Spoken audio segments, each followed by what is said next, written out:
In the winter of 1942, something terrifying happened in Russia. An entire German army was trapped, freezing, starving, and slowly dying. This was not just a defeat. This was the moment Nazi Germany began to collapse. This is the true story of Adolf Hitler's worst military decision, the Battle of Stalingrad. By 1942, Hitler believed he was unstoppable. France had fallen. Western Europe was under German control. Millions of soldiers marched east. The invasion of the Soviet Union was supposed to be quick. Hitler believed Russia would collapse in a few months, but it didn't. So he changed his goal. He wanted oil. Oil from the Caucasus to fuel tanks, planes, and the entire war machine. And standing in the way was one city, Stalingrad. Stalingrad sat on the Volga River, a major industrial hub, a supply lifeline for the Soviet Union. But the real reason Hitler wanted it was personal. The city carried Stalin's name. Taking it would be symbolic, a humiliation. Hitler didn't just want victory, he wanted to make a statement.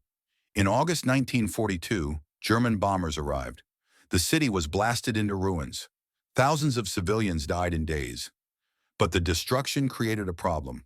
The rubble became cover, perfect for defense. The Germans entered the city expecting an easy win. Instead, they entered hell. Fighting in Stalingrad was like nothing before. Soldiers fought room by room, floor by floor, staircase by staircase. A factory could change hands 10 times in a single day. Snipers ruled the ruins.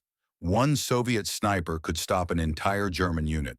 The Germans called it Rattenkrieg, rat war, because soldiers fought like rats in the darkness. The Soviet strategy was simple. Stay close. So close that German air power and artillery could not be used. This turned Germany's greatest strength into useless metal. Every meter of ground was paid for in blood. Then winter came. Temperatures dropped to minus 30 degrees Celsius. German uniforms were not prepared. Weapons froze. Fuel turned solid. Food disappeared. Men slept beside dead bodies for warmth. Frostbite destroyed hands and feet. Still, Hitler demanded one thing: hold Stalingrad, no retreat. In November 1942, the Soviets struck back. They attacked the weaker German flanks guarded by Allied forces. Within days, the trap was complete. Over 250,000 German soldiers were surrounded, completely cut off. Generals begged Hitler to allow a breakout. He refused. Hitler made a promise. The Luftwaffe would supply the trapped army by air. It was impossible. Planes could deliver only a fraction of what was needed. Soldiers began to starve. Horses were eaten. Wounded men froze to death without medicine.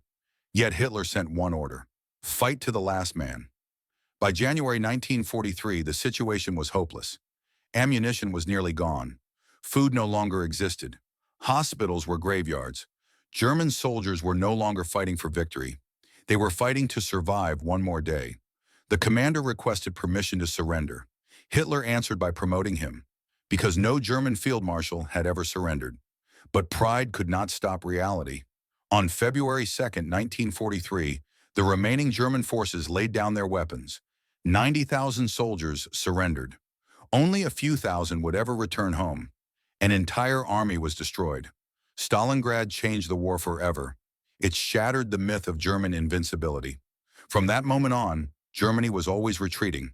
The Soviet Union began its march west, toward Berlin. More than 2 million people were killed or wounded in this single battle. Soldiers, civilians, an entire city erased, all because of pride. Stalingrad was not lost because German soldiers were weak. It was lost because one man refused to admit failure. Hitler did not lose a city. He lost the war. And in the frozen ruins of Stalingrad, history delivered its verdict. No army is invincible, and no mistake is more deadly than arrogance.